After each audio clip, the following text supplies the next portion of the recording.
স্বপ্ন ভরা সব চোখ খুবলে নিতে উদ্যত হয় হিংস্র বেয়োনেট।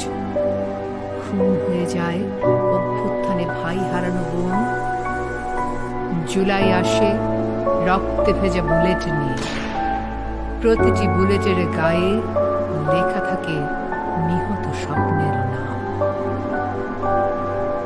আমরা যারা এখনো শ্বাস নেই মুক্ত বাতাসে, আমরা যারা এখনো চোখ রাখি স্বাধীন আকাশে, আমাদের চোখের ভেতর সহস্র স্বপ্নে বেঁচে থাকে অমলিন জুলাই।